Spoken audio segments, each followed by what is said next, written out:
This ESPN podcast is brought to you by Geico. 15 minutes could save you 15% or more on car insurance. Visit geico.com. Coming up on the Best of the Paul Finebaum Show podcast, we're live at SEC Media Days. I'm joined by Arkansas quarterback Brandon Allen and head coach Bret Bielema. Missouri's Gary Pinkel drops by, plus we react to Nick Saban at the podium. It's the Best of the Paul Finebaum Show podcast, and it starts right now. This is the Best of the Paul Finebaum podcast. Nick Saban, and I have to say, when he first said it, my eyebrows raised for a second, but then he really went off on a fairly eloquent speech. It was very clinical. It didn't look like he was using it as a bully pulpit, but it doesn't take much nowadays to turn a Saban comment into a national firestorm. But that's what happened today. He talked about the Sugar Bowl. It sounded similar to last year when he was talking about he was frankly making excuses last year. This year, I wasn't sure he was at first. I listened to it again. I read the transcript. I began to think he was, and then had the opportunity to interview him later on and asked him, and he seemed flabbergasted that I'd asked the question. He did answer it. He said, "I'm not making excuses about." He was talking about the NFL draft date and the evaluation interfering and affecting. Affecting was the key word. His players' preparation. After he walked off our set on the SEC network, he looked at me and he said, "Who's saying I made an excuse?" I said, "Coach, it's a variation of people, including Dan Wilkin from USA Today, others around the country." And he seemed dumbfounded. Now, I'm not saying Nick Saban isn't a good poker player. I think he is, but I think he was real in his comments, in being surprised. But he tried to set the record straight. He tried to walk it back. Whether he did or not, I don't know, because I just got off the SportsCenter set and College Football Live set, and it is the story of the day. Is he not the college football politician? I mean, the reason why he made those comments, Paul, is because he always uses that podium to make change.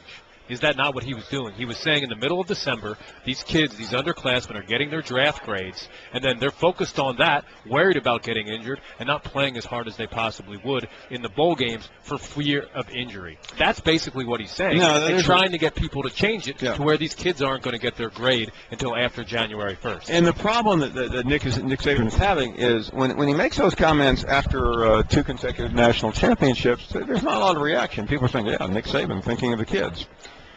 But when he makes it after a loss, it does read wrong, and that's where we are today. If you missed it, and I assume some of you probably did, this was Nick Saban earlier. Last year, our team chemistry from the SEC championship game to the playoff game was affected by something.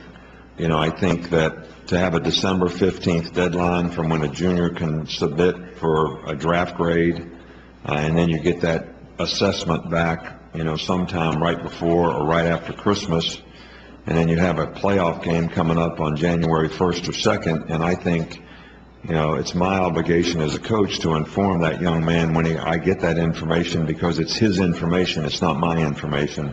We're talking about a young person who has to deal with a lot now. We had 6 guys in this situation this past year and 11 the year before. So we're trying to get ready for a game, and all of a sudden a guy finds out he's a first-round draft pick, or a guy that thought he was a first-round draft pick finds out he's not a first-round draft pick, and we're trying to get ready to play a playoff game. I think that it would be better not to submit that information to a player until he was finished competing in college. We've moved the draft back. We have not moved the date that a player has to declare back. Again, Nick Saban is somewhat of the unofficial czar of college football, so he's giving his opinions, but coming after a beating by Ohio State. It has been interpreted however it's been interpreted around the country, particularly in the state of Ohio. Dan Wilkin from USA Today, who we had on earlier, unloaded on Saban. Certainly, I thought it sounded like an excuse. That's why I asked him, and we'll play that a little bit later on, our interview with Nick Saban. But certainly an interesting day. Now, how much any of this really matters, it doesn't. It's the new world that we live in. When one comment begets another comment, and pretty soon everyone's reacting to the reaction. Walter is first up. Good afternoon, Walter. Good afternoon, Paul. How are you? I'm well. All right. Well, first of all, I'd like to say I was downstairs and trying to get Nick Saban's autograph, and that was probably the craziest thing I've ever experienced. Like, you had old ladies trampling each other. Like, it was crazy. But yeah, but that's a. I mean, and to Saban's credit, he told me this that he felt badly that he walked in, got here late, wasn't able to meet and greet. He said he would do it on the way out, which I know he will. Saban understands and appreciates. We were there last year, John. We were his last stop on the day. We were on Radio Row, and he was about 45 minutes late. The crowd kept growing. I mean, it really. It is like the president, and I've covered a few presidents, and the anticipation, you see the Secret Service, you see the movement, you see people talking to their watch, and then suddenly he shows up. He gets it. He does the best he can, but I don't mean to make this, I don't mean to sound the wrong way, but this is an event that is not built for the public. Right. I met a friend of mine at 6:15 this morning for breakfast, and he had to navigate his way through the crowd just to get to the restaurant.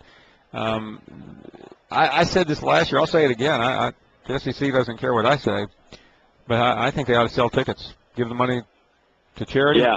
Give it to John Hayes. Doesn't make any difference. Yeah, I'm all for that. Let the public come in and listen to the coaches. I'm not saying they need to have to interact. I don't think that's. I think these coaches really have a button-down schedule. But let them sit in a big room with 5,000 seats at an auditorium or a coliseum, and let them listen to it. Let everyone else. Let everyone participate. I mean, the SEC thinks it's a big deal because they have 1,400 media. Half of them are here for whatever reason, other than being legitimate. Open the tent. Make this into a bigger circus than it already is. Right. I honestly think that's one of the biggest problems too, as a fan, is that we don't know exactly what's going on. Well, but yeah, let me say again. I'm for the public. This is what the show's all about. But this is called SEC Media Days. It's to drum up support. But part of it is, if there was no fans, there wouldn't be as much attention because the cameras are downstairs, and when you bring cameras down, crowds are created. Johnny's in Coleman, the man who brought dozens and dozens of, was it Krispy Kreme, Johnny? Yes, sir, buddy. Top-notch donuts. Brought some Krispy Kreme to the ESPN staff, and they were really appreciative. Thanks a lot, Johnny. I've already had about 6 or 7 of those donuts. You're welcome, John. That was for y'all and your kindness, man. I tell you, y'all just treated me like I'm something special. I'm just glad to be a little part of the Finebaum show. And first, I'm going to tell you something, Paul. You have made my morning, buddy. It was an honor for me to meet you today and get to spend some time with you. And I want to tell everybody out there, the radio world, that you may hear Paul on the radio end of it, but till you meet him, you don't get it. He's real, and that's what I love about you, Paul. I appreciate you spending some time with me today. Well, let me say this, Johnny. It was equally a treat for us to meet you. I mean, it really was special, and unfortunately, we probably don't get to do it enough because we are usually running to and from a car. From a stadium to an airport or to a set, but it was special to visit with you and to hear a little bit about your backstory. And Johnny told me that I think it was last night, was it not? You spoke to Phyllis. Yes, I did. Sitting at home at 9 o'clock last night, and my phone rings, and on my call thing, I got my family girl Phyllis. So I answered. I said, "Hello, Phyllis." Said, "Johnny," said, "This is Phyllis, I'm just so worried about you and your wife in these storms. Are y'all okay?" And I tell you what, I'm going to be straight up with you. I almost started crying that somebody like her would call and care about me and my wife. That just meant the world to me. Well, that is really nice. And Johnny, hopefully we can do this again, but we won't forget your kindness today. Well, I won't never forget it either, Paul. And, John, I did suggest to Paul that since I got to meet him, I think he needs to eat a whole box of them. Oh, man, bring some more for dinner tonight. He could use them then as well.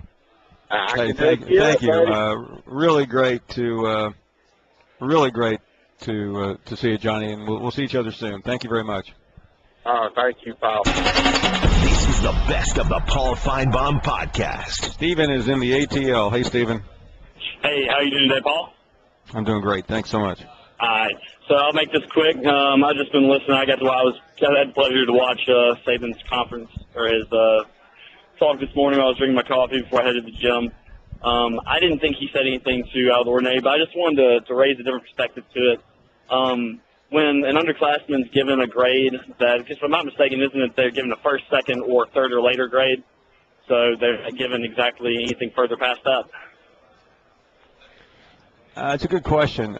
And by the way, let me say this. I understand what Saban is saying, but how is that different than, it's more formal, but how is that different than Amari Cooper putting on ESPN on Tuesday afternoon and seeing Mel Kiper rank him 4th in the draft or 14th? It's all the same. There are different evaluations, but these, I was with Pollock and Joey Galloway a while ago, and they're always being evaluated. They're always being told where they are. It's not the end of the world. And even regardless of what the evaluation is, whether you're first-round pick or not, it's still the biggest game of your life. It's one thing if you're playing in the Las Vegas Bowl, for the sake of argument, after a 6-6 season. If you're at Alabama, you're playing against Ohio State in the national championship semifinal. If you don't want to play, don't play. But if you're on the team, you better get ready. No, you're exactly right. And when it comes down to it, it's still up to the coaches to make sure those players prepare and those players prepare correctly. And ultimately it's all about personal accountability. Yeah, and we showed some plays on ESPN earlier. I think DePriest may have been one. I can't remember. I can't remember. It was 2 or 3 defensive plays where there was no effort. That has nothing to do with the evaluation. No, you're right, Paul. You think Ezekiel Elliott? You think that was about the NFL draft, or that was about guys that just got run over? No, I know, but just from personal experience, so I recently applied to medical school, and I worked hard. I had a job in the medical field. I did my best. I tried to learn as much as possible, and sure. In hopes that would happen. And when I got waitlisted, even though it's not saying no, it's just kind of like the lower getting drafted as an underclassman, you still have another chance. I can still always reapply. They've always got next year. But it does take the wind out of your sails, and it does. I have been. Let me tell you, I have been on this show in the middle of negotiations, so to speak, and I read something that's stunning. But if you're, and I realize, I was about to say if you're a professional, these guys are not professionals. But if you're an athlete, you're trained to deal with disappointment, and I just don't see how anything that happened leading up to that would affect a player on that stage. We were down there. You saw it. That was one of the great scenes in college football history. I don't think anyone's walking on that field and thinking, "Oh my goodness, I better kind of give a half effort because if I get hurt, it's going to affect my status." Yeah, no, I know, but like I said, I just wanted a different perspective on it. Everybody's talking about. No, by the way, I was with Marcus Spears, and I just Marcus defended Spurrier because he told me this last year. He said, "I played in a bowl game after winning the national championship." He played for Saban. They lost the game in the Citrus Bowl, and he didn't say it specifically, but he said, "I really just didn't care." That's understandable on some level. It's not understandable in the national semifinal when you're number 1 in the country. The problem is, think about it this way: you're coming to start a new season. It's SEC Media Days. You've got a big chance to win the SEC West, and you're talking about last December and draft grades. Why even bring it up in the first place? I know he was asked a question, but it just seems by the way, I think I'll have to go back. We'll check the transcript whether that was in his opening remarks or a question, but I'm really not sure. I'll find out. Yeah, well, regardless, I just want to add a different perspective to it because from personal experience, I know how, and you're right, these are kids who are getting to play on the biggest stage of their lives, arguably for most of them who don't go on to the pros. This is the high point of their football career and possibly one of the highest points of their life next to possibly having a kid or, getting married, grandchildren, those sorts of things. I mean, it's right up there with all those achievements. So you're right. It's how can you look at that and say, well, how do you not get ready for that? How do you not take this opportunity and give it your all? But at the same time, these are kids, and you never know what goes through their heads. So, but hey, really glad to hear from you. You made some good points. There are two arguments on this one. Rich is in Atlanta. Hey, Paul, thanks for taking my call. You bet. Hey, Paul, I just talked to the manager, the Krispy Kreme in Coleman, and he told me he stole Johnny 6 dozen donuts. I only saw 3. Now, look, why does what he has to say be interpreted as an excuse as opposed to insight?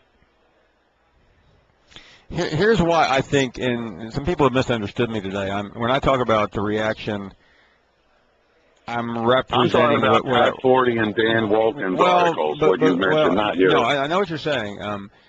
I think if this was the only time Nick had ever done this, you wouldn't read those. But it's a long line. I had a very respected journalist who came up to me 2 or 3 hours ago, Rich. You would know his name very well. And he said, let me ask you, I mean, what's with Saban? This year it's the NFL excuse. Last year it was the consolation game. The year Utah was and I think that's the problem. When Alabama loses, Saban, it reacts to the loss. He makes a point, an argument, and we all tend to do backflips and try to spin it whichever way you choose. It's like politics, Rich. You can listen to Donald Trump and say, you know what, the guy's making sense. I like the straight shooting. Or you can listen to Donald Trump and say the guy is a bigot. He's an elitist, and I wouldn't spit on him. It's just the way things are. Yeah, you're right. That's a great answer because 2 or 3 articles I read before I left work, both of the authors actually agreed with what he said. Yeah, Rich. Let me say this as a former sports writer.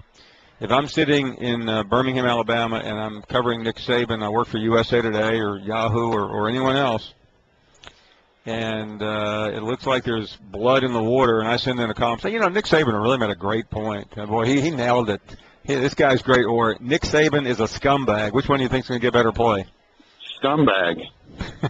Exactly. Now, if you're Hugh Freeze, Paul, I'm going to give two quick examples. What's his biggest challenge this year? Well, in my opinion, he's got 3 potential top 5 draft picks, 2 of them coming off major surgeries. What do you think they're thinking of? What about Jadeveon Clowney's junior year at South Carolina? Did his attitude just not scream for who, for what? Yeah. I mean, this is very real. I mean, this is, it was funny. I was watching when you were here in Atlanta with the Mike Slide tribute, one of the talking heads, one of the administrators said it was really unbelievable that it didn't resonate with a lot of people. He said that this is a blood sport amongst fans only. We're business partners. I'm thinking, okay, if that's the truth, well then why isn't it a business for the kids too? Why is it a big deal that Clowney's worried so much about, a potential $50 million contract?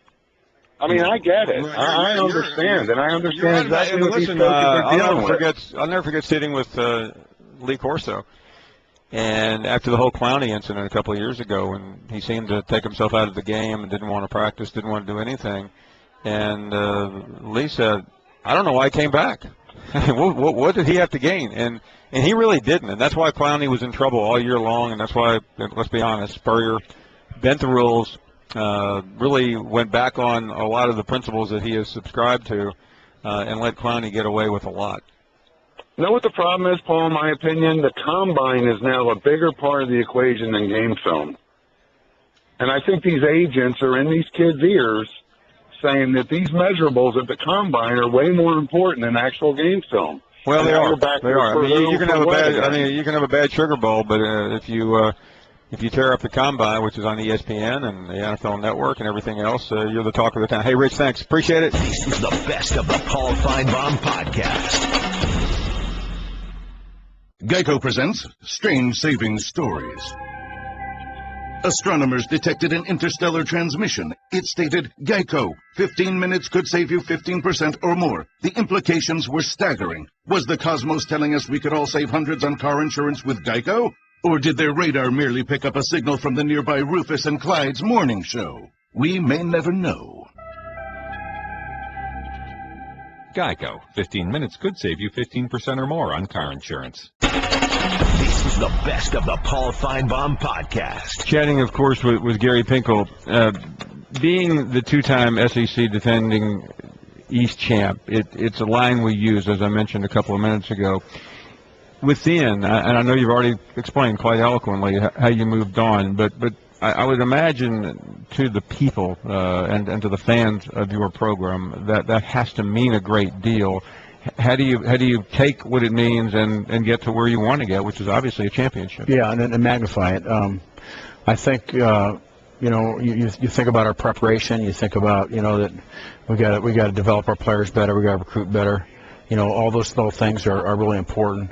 Staying healthy is going to be critically important. So I think that that's something that you do and you understand that's going to be important for us to take the next step. And bottom line, you got to get it done. And I lost 2 divisional championships in the Big 12 too. So somebody today made me aware of that. So but that's it's one of those things that sometimes it's difficult. You're working hard to do it, but you keep persevering, and eventually we plan on doing that, and hopefully we can get that done.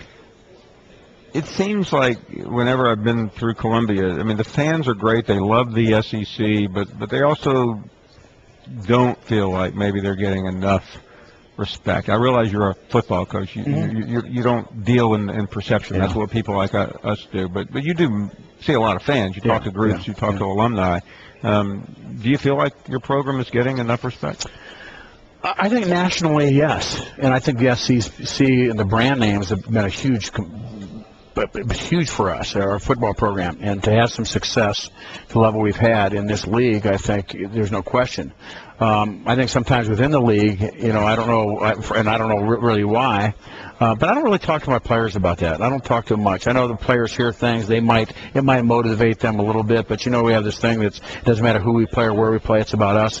I always get back to us, and what I would tell our players if they said that, I would say, well, okay, win double-digit games again. Okay, and then, hey, when we get that championship game, let's win that championship game. So let's put it on us to keep developing that. And you want to be known as a great team and a great program, then that's how you do it. And that's kind of the approach I take with our team. And I wonder, because I heard someone say today, Coach, Missouri's done great, but look at the scores in the championship games. And I mean, it takes so much to get there, and you're going to play a great team. I mean, you played it, obviously Alabama was number 1 in the country. Auburn was ascending. I think they were number 2 at the time. You played them, or number 3, and the games didn't go well in the second half. Does it take away from getting there when you lose that game? I mean, we're still talking about Pete Carroll in the Super Bowl, but they still got there. Yeah. No, it doesn't take anything away from being there. You want to be there. That's one of your goals. You want to be there, but you want to win the game. I don't think I've done a good enough job. Yeah, I don't think we played. The pressure got heavy in the third quarter, late third quarter. We were score-wise in both those games in the late third quarter of those games, and then that's when and we didn't respond through the adversity like we did during the season when that happened there, and so to me that's coaching. That's me getting my players to think the right things and to be able to bounce back and do the right things in that critical situation. And I have to do a better job of training our players. I mean, you're an extraordinarily successful coach. You've done it a number of years. How do you always, or how are you able to push yourself in that regard? Because a lot of coaches at a state of life that you're in, you've got a great contract, you've got a great support system around you. You're going to try to improve your players, but you're not perhaps as hard on yourself. You seem to me like you're pretty tough on yourself. Yeah, I better be. I mean, one thing I talked to our staff about a little bit was, do you still have the same energy the day I hired you? Are you coaching and recruiting with the same energy as it was 10 years ago when I hired you? Were you doing that? and Gary Pinkel are you? Are when I was head coach at Toledo, and I'm my first head coaching job, and you can imagine people think I'm intense now. I mean, when I was, it was just wired. But that's the energy level that I got to have in order for my staff to have and for everybody in our organization. And so that comes pretty easy for me. But it's also, complacency. Anybody can get complacent. You get complacent, you're doomed. And it's my job to make sure it doesn't happen. It's fascinating because people as we all get older, we tend to focus on age, or other people tend to focus on age. Steve Spurrier was here yesterday. He's really old. Yeah, he's 70, and he's a great guy. Really, I love that guy. I wonder though, because it is so demanding, and in your early 60s, is it more difficult, more demanding than in the 50s or 40s, or do you just block all that out because of where you are? I still think it's energy level. I think it is, and I think what I try to do is I try to stay in really good condition. And, I saw you working out in Destin. I felt like a wallflower next to you on the treadmill. But the point is that bottom line is we will never continue to grow and mature as a program unless I have the high energy. It all starts with me, and it filters to my staff and then anybody in our organization.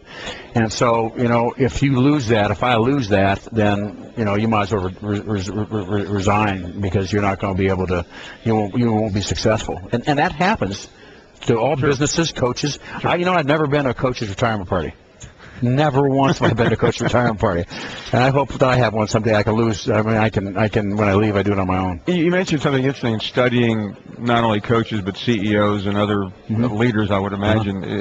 What have you learned from reading and studying in that front to help you understand that? Because energy is tough. No matter who you are, you can be 40 or 50 or 60. And finding the energy to do it if you're not committed is impossible. Because most successful people, when they start deteriorating, when things don't go well, is generally because the attention to detail, things day to day, hour to hour, aren't getting done right, and it starts on top, and then it affects everything in your entire organization, and it's very subtle. And that's the things that I've read that happens. And so, that's I love coaching. I love my players. And I want to continue doing this. I don't know how much longer. I mean, I can certainly see another 5-7 years, but hopefully we can. That's a good answer, but we can have. It was very calculated. We can have continuous success and getting better, and so that's my job to make sure I got a great staff and excited about the future. You're at the high point, or one of the high points of your career, so it's not even a possible question that we asked others in the past, but. Do you think you'll know when it's time to go? Yeah, I think so. People have asked me that too. Most people know me. They would think, why in the world? Because of my energy level. They said, you're no different than you were when you were 45. And so, I think you'll know that. I'd like to think so. But I'm not even. It's not even on. No, and for me, it's not even on the radar. We're not suggesting you're coming after 2 trips to Atlanta. But your fan base would be in shock if you suddenly announced today that you're moving on. But that's not going to happen. At least 5 to 7 more years for you Mizzou fans. Coach, this has been fascinating. Really enjoyed talking about some things outside of what happens on the field. I appreciate it. Thank you. Great to visit. This is the best of the Paul Finebaum podcast. Glenn is first up from Alabama. Hey, why do you got to bash him all the time? Who are we speaking of? Nick Saban. I mean, everything he does, he told you on TV, I saw it, that it was not an excuse. Do you think nobody watches TV and hears what you say? Glenn, I really don't sit around and analyze people watching or listening. I just give my opinion, and I did the interview with Coach Saban. You think when he loses the game, it's like a personal attack on you or something? That's how you act. You all smiles when you talk to him, but once he leaves, you start kicking and punching and stabbing. Why don't you leave the man alone? We're talking about Nick Saban, right? Yeah. Okay. Well, I guess you have told me, so I'll take your advice. I won't speak about him again. Well, good. Glad we got that cleared up. Thanks. Eric is up next in Brooklyn. Hey, Eric. Good afternoon. Good afternoon, Paul. I don't know that last caller there. He if he ever listens to the Finebaum show, man, he knows, Finebaum, you ride and die for your boy Saban. I don't really know what that guy's talking about. But anywho, yeah, Paul, check this out, man. It's like this. Let me ask you this, Paul. You've been around the game a long time. Seen players come and go, high-profile players, ninth guy off the bench, doesn't matter. When I look at college football, the big perspective, not from an Ohio State point of view or Alabama point of view, when you look at it from the big perspective, I look at guys like Jadeveon Clowney, Des Bryant, the list goes on, Des Bryant, Jadeveon Clowney, even Todd Gurley. Now, all these guys, the same thing they all had in common. To me, when it comes to players, they want to play, Paul. They want to play. I don't know what happened, and the reason why I'm hearing Nick Saban kind of not accept what happened. You knew the sun wasn't going to come up in Tuscaloosa for some while. You knew that, Paul. You smart enough. And I heard your interviews after we beat Alabama in the Sugar Bowl.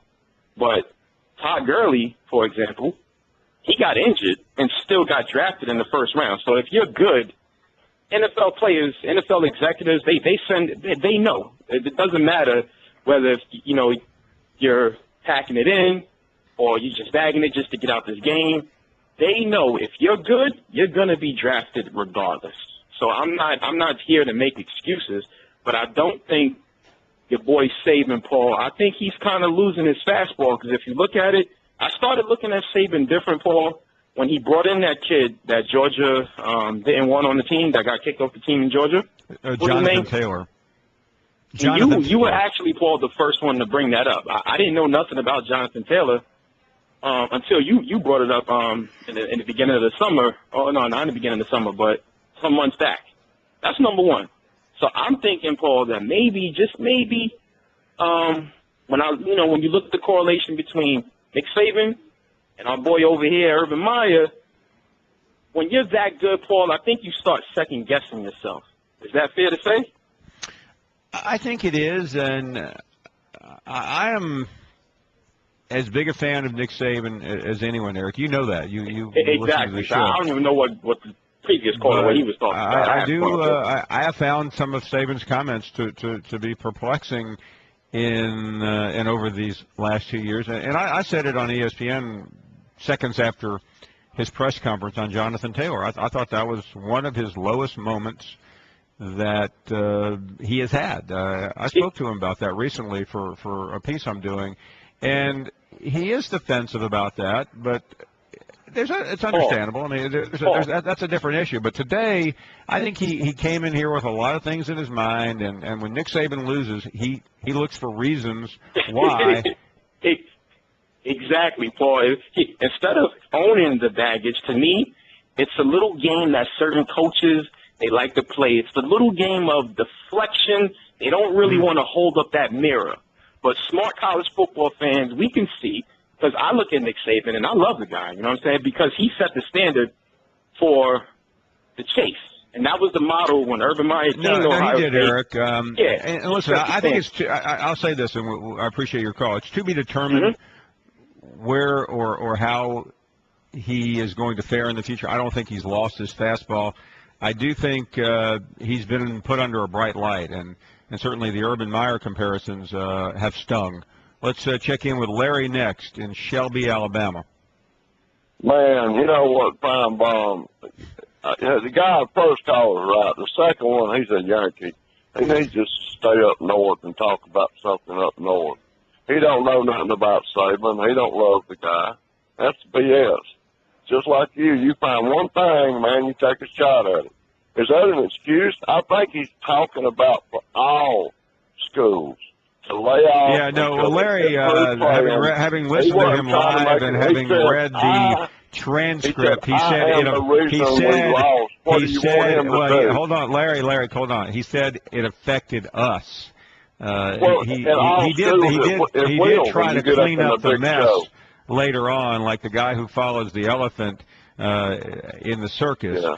Well, they're going to be following the elephant, and they're going to be looking at our elephant's ass. because that's where everybody else is going to be, is tucked in hind tip behind us, Jack. Because the big bull elephant will be running the show, whether you like it or not, Finebaum. Roll Tide. Yeah. Well, thanks, Larry. Always appreciate that astute analysis. This is the best of the Paul Finebaum podcast. And now, for Geico's edition of Stuff Found in Your Car, we go inside your side door pocket. Hello, yes, the crumpled receipt with gum in it. From your anniversary dinner, you sprang for expensive wine, your server was Beth. That dinner was a couple $100. Money you could get back if you switched to Geico and saved hundreds of dollars on your car insurance. I bet you'd save that receipt, frame it even. But really, where did I go wrong? Was it the corkage fee? Geico. 15 minutes could save you 15% or more on car insurance. Visit geico.com today. This is the best of the Paul Finebaum podcast. Brandon Allen, a great quarterback from Arkansas, is here. And Brandon, I know so much of being a leader on a team, which you are, is discipline and being on time. So where's your coach? You tell me. He's gotten caught up in a bunch of media obligations he's got going on, so I'm sure he'll be here. We were talking off the air about being at the Manning camp, and I joked or asked you if you overslept. That's a 2-year-old joke about one of your colleagues, but sounds like you had a lot of fun. It was a lot of fun. Got to meet a lot of great guys down there, and a lot of quarterbacks from around the SEC and around the nation that we were able to hang out with and go through drills and everything with the Mannings was a lot of fun for us, and the whole experience was really enjoyable. And I'm sure it doesn't matter where you're from or what you're aspiring to do. When the Mannings call, you show up. Yeah. Did you know any of them prior to this? I think I'd met Archie at the Sugar Bowl a few years back, and then never got to meet Peyton or Eli until then. And both great guys, really technical guys. You can see why they're so good at their craft. And was able to take a few things back, a few drills back from what they were doing, and it was really good experience for me to meet them, to see the elite of the elite, and then to see how they work. Yeah, Peyton, of all quarterbacks, and you know the story, I mean, he never stops working. Mm-hmm. As one of the great leaders of your program, what do you do to try to make yourself better? And I know it's a never-ending odyssey, but I'm sure you're always working on it. You can never be perfect. You really can't. There's always something that you can improve on in your part of the game, and especially at quarterback, there's so many things you can do. For me, especially, it was footwork early on, and I've been doing so much with footwork, and now it's about being a student of the game, and you have to be the smartest guy on the field at all times. Quarterbacks are always have to know the most, always have to do the most film study, and so there's never a point where you can get content with your game. We had Josh and Dak up here yesterday. I know they were at the camp as well, and they were joking and kidding with each other. And sometimes those of us who are the adults in the room forget. You guys are in college, and a lot of you know each other. In terms of the camaraderie, you obviously saw many in Thibodeau. What's it like, and how often do you keep up with your other quarterbacks? It's really difficult to be able to meet other guys from the teams you play and around the SEC, and it is hard a bit, but places like the Manning camp and places like different camps, you can meet people, and I think it makes the games more fun. It does make more fun when you know the guys you're going against, when you know a guy on a different team that you're going against, and I think that meeting those guys, knowing how they work, knowing that they're both great leaders for their teams, that they're going to do a great job this year, and we're really looking forward to the games when we play them. Expectations are part of the SEC, part of being a quarterback. This year, a lot of people are high on the Hogs. Mm-hmm. I mean, that's a cliche. You're from Fayetteville. Yeah. I know you can't get hung up on that. Every time we talk to a player, they say, well, we're just worried about the first game, which is UTEP in your case. Mm-hmm. But do you let yourself wonder a little bit late at night, okay, we've got this game, that game, we have to do this or we have to do that, or do you really just focus on the next one? You really do. You focus on the next one. You can't get to the next game without playing the first game. And so, our biggest thing is all the outside expectations we've had. We've heard 9 wins, 10 wins, all that.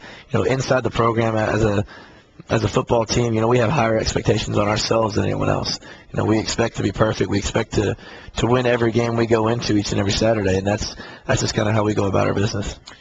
We heard your coach earlier today describe the kneel at the end of the Texas game. He try to be respectful of your elders, and he said it was borderline erotic, meaning, and the symbolism was obvious. Right. It's Texas and Arkansas could score again, but you didn't. What did that game mean? Yeah, it meant so much, especially being from Arkansas. I've grown up knowing the rivalry.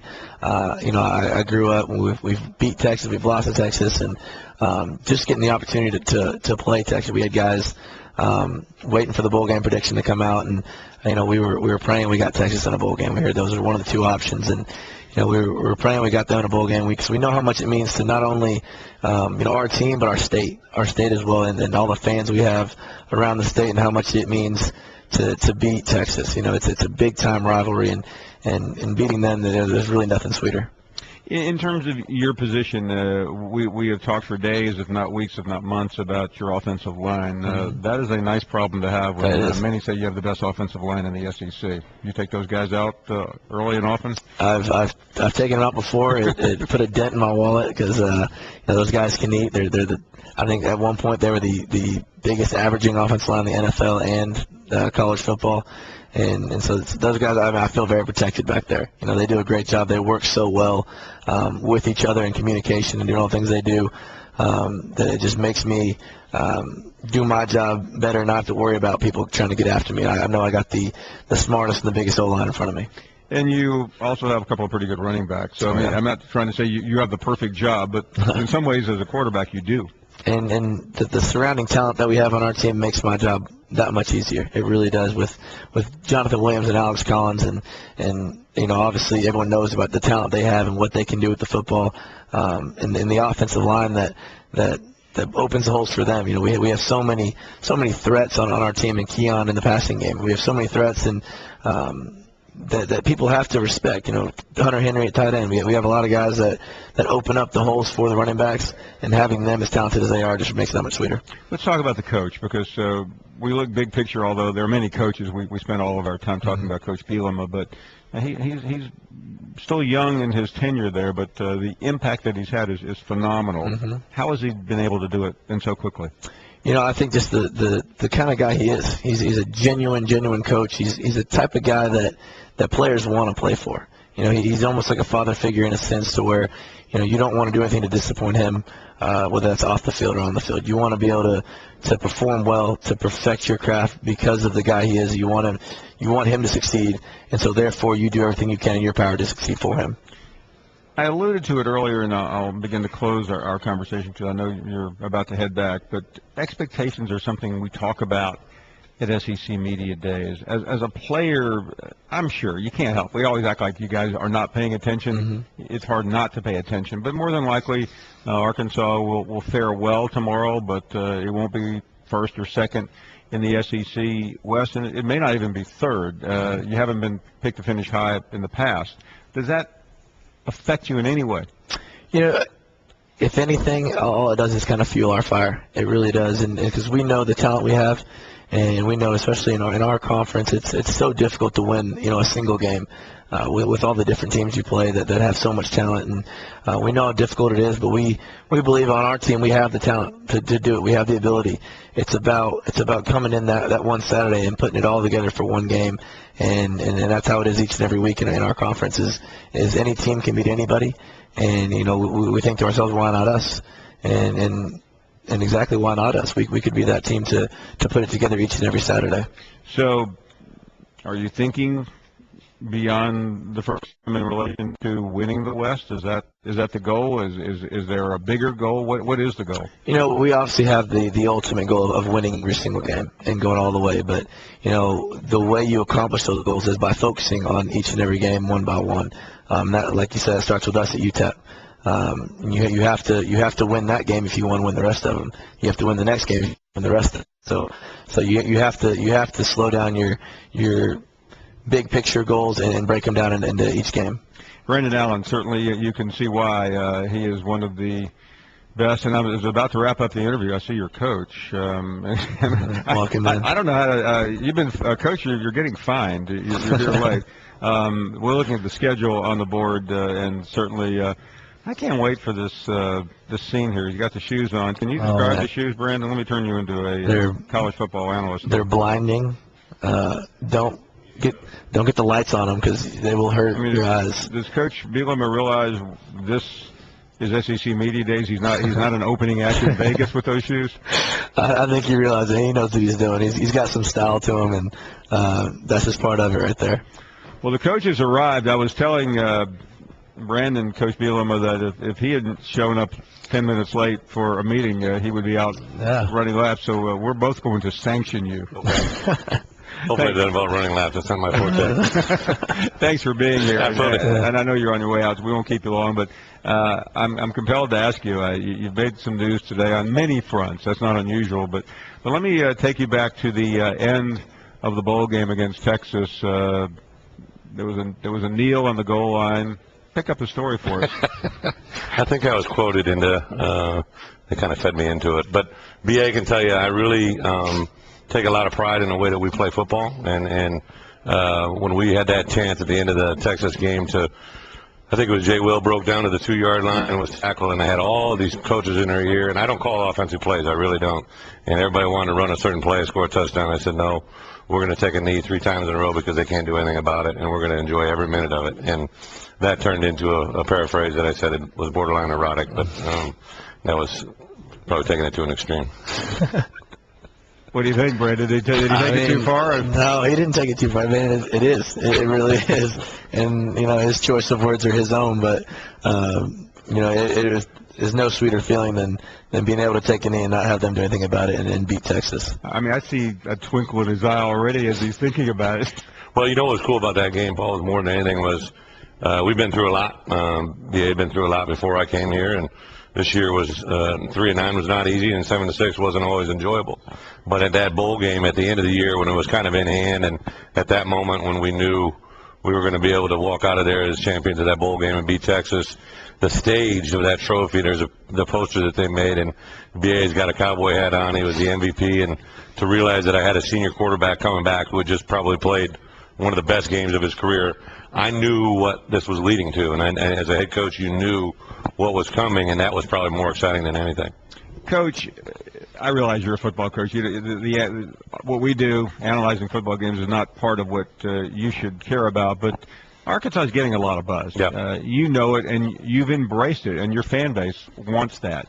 Talk about that aspect of where we are right now before the season. Well, I brought in BA and Jay Will and Keon yesterday just because as a head coach, this is my 10th one of doing these things, and I want to bring them in and let them kind of know where I'm coming from as a head coach. And we have been beat down upon so much that I think our kids need to hear some love. If you hear you're bad for so long, sometimes you're going to start to believe it, and we finally had some good things being said about us, winning 3 out of our last 4, beating Texas the way we had, gained some momentum. But I wanted them, and of course I didn't have to say it, but I said, listen, 7-6 is not a landing point, it's a launching point. It's something that we know we're so much more capable of doing now than we were a year ago, and I don't want to have a season of regrets, and it's something we've addressed in our out of season. It's something we've talked about in our hog and knees, and I think these guys felt and know and understand where I'm coming from is we've done some good things, and I understand, I don't think anybody did any backflips or cartwheels. I can't do a backflip. But we are very happy that we didn't go 3-9, and by no means is 7-6 acceptable, but it's a lot better than being there. Yeah, and what you were referring to with the backflips was Coach Spurrier, and you certainly dealt with him today as well. I mean, you've been loaded up. Well, Coach Spurrier and I have a great relationship. I hope we have. His wife and my wife hit it off, and one of the things that was really cool about this league, I think everybody thinks we're all so bloodthirsty to get after one another. After my first year, Coach Spurrier grabbed me aside in the spring meetings and shared a couple minutes of thoughts with me that have been very beneficial for me going into year 2 that I'll use in year 3. And I think it's so awesome that we have coaches that get along so well in ways that people probably don't know. Now, I want to beat everybody, don't get me wrong, but there's some great coaches with great humility in this league that's pretty awesome to be around. And Brandon, Coach could have fooled us about a year or 2 ago when he and another native of Arkansas, Coach Malzahn, were going back and forth. That was just all in love, wasn't it? Sure, yeah. I don't know if we classify Auburn as that way, but some of the coaches. Coach, I know you have to go. We were obviously kidding. I thoroughly enjoyed talking to Brandon, and we always enjoy our conversations. Absolutely. And best wishes. Thank you very much. This is the best of the Paul Finebaum podcast. Nick Saban made all the headlines earlier in the day. Certainly tough 2 years for Nick Saban, even though he was number one in the country on January 1st, 0-3 against top 10 teams. He seemed surprised today when that came up. Certainly a much better record against the middle of the pack of the top 25. He addressed the NFL issue, the draft evaluation, at the podium behind us today. He indicated that he thought it affected his team and their attitude as Alabama prepared for the national semifinal. He came up to visit us after that, and we talked about it in more detail. There are replacements all over the field, quarterback, wide receiver position, yet you don't hear any lowering of expectations at Alabama. Why do you think that is?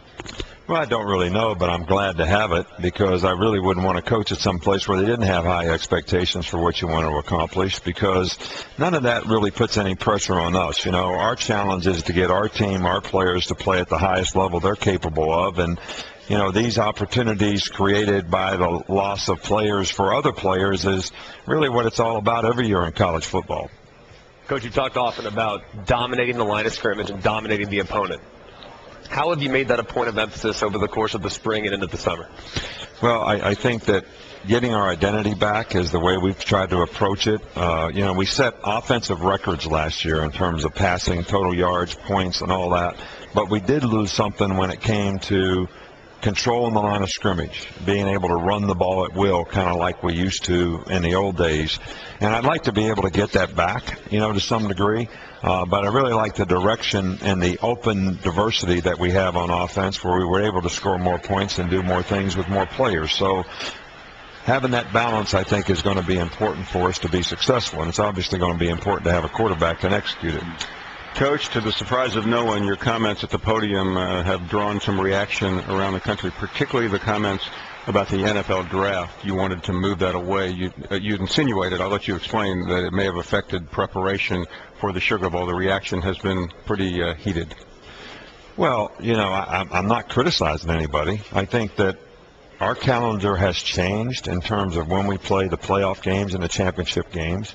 And if you're involved in those games and you have a significant number of players who are making decisions about the draft, it would be better for them and their performance, as well as the college team, that they don't have to make that decision until they finish competition.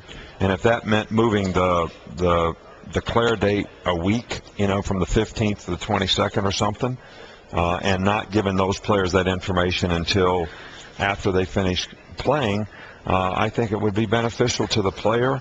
Wouldn't have any adverse effect on the National Football League. It's just giving players the opportunity to play for their team and not worry about that. And that's hard for these young guys. So those who will say or have already said that was an excuse for losing to Ohio State, how would you respond? It wasn't an excuse at all for losing to Ohio State. I mean, there's no excuse. We didn't play as well as we wanted to play. That's my responsibility. It's my fault.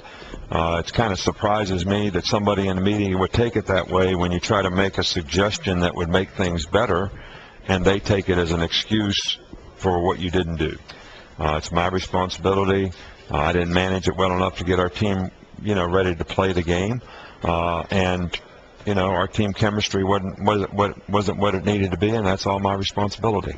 Coach, you talk about, Paul asking you about this. You were asked about that. You were asked about satellite camps. You were asked about the Confederate flag. You were asked about cost of attendance. When these topics come up, there's one coach in the country generally that's asked about it every time the media has a chance, and that's you. Do you see that as an added responsibility to kind of carry that flag, so to speak, for the big issues in college football?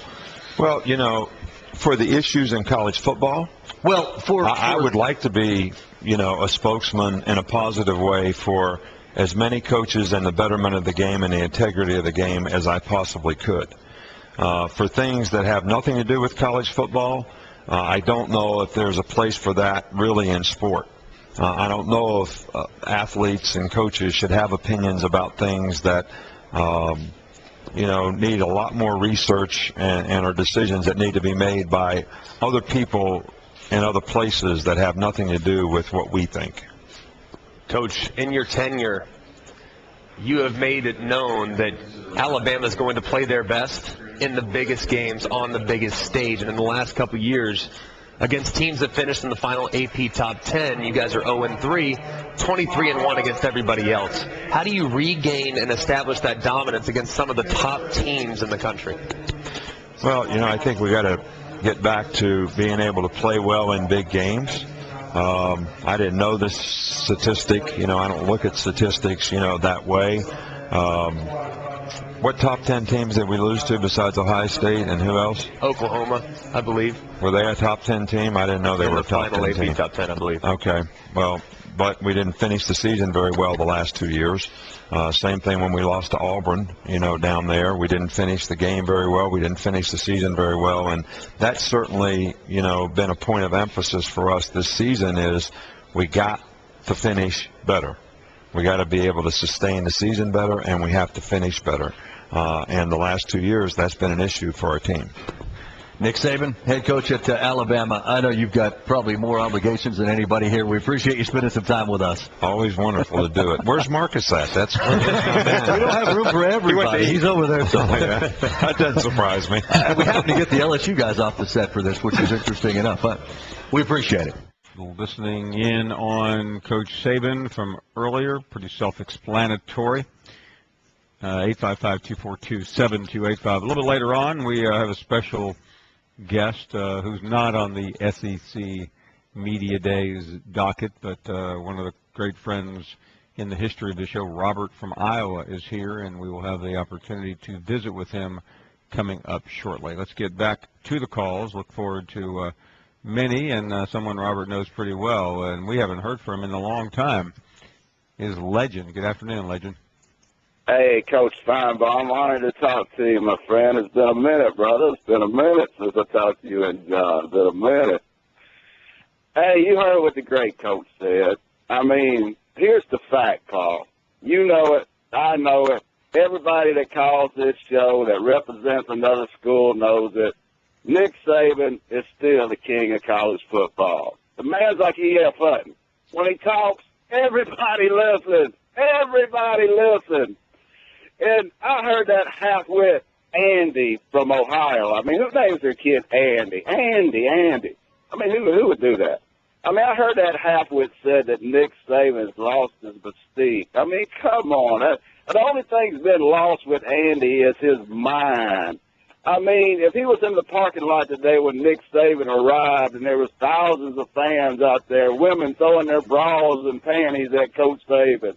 I mean, if he was in the media room when Nick walked through and they pushed Coach Tinkle out of the way and started running towards Nick, I mean, come on, Paul. You know the man is a rock star. So he's lost 4 games in the last 2 years.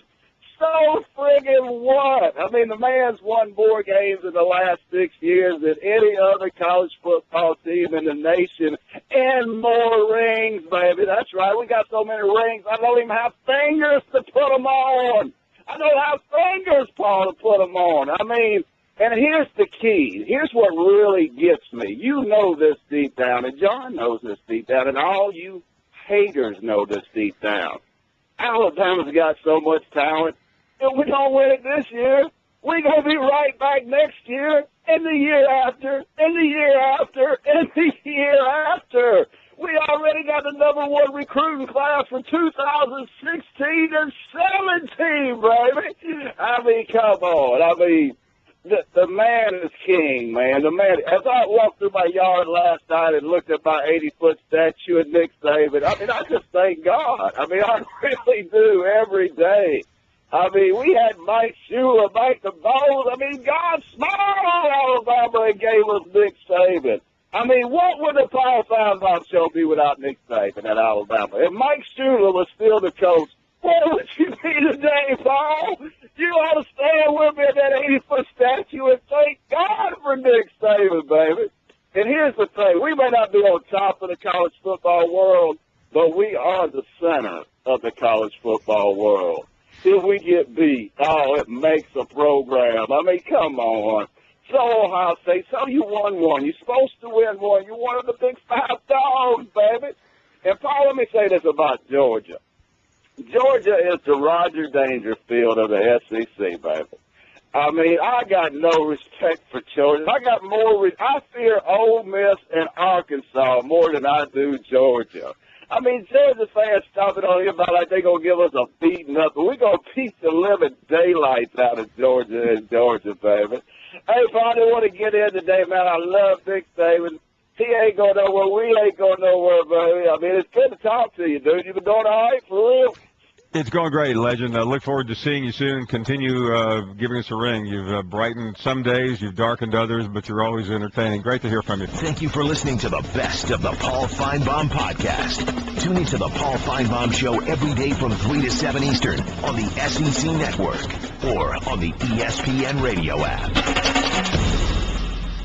The Boston Red Sox begin the second half with a road trip to the AL West, where they'll face Mike Trout and the LA Angels. Dives in, and he made the catch! First pitch is Sunday at 8 Eastern on ESPN and on ESPN Radio.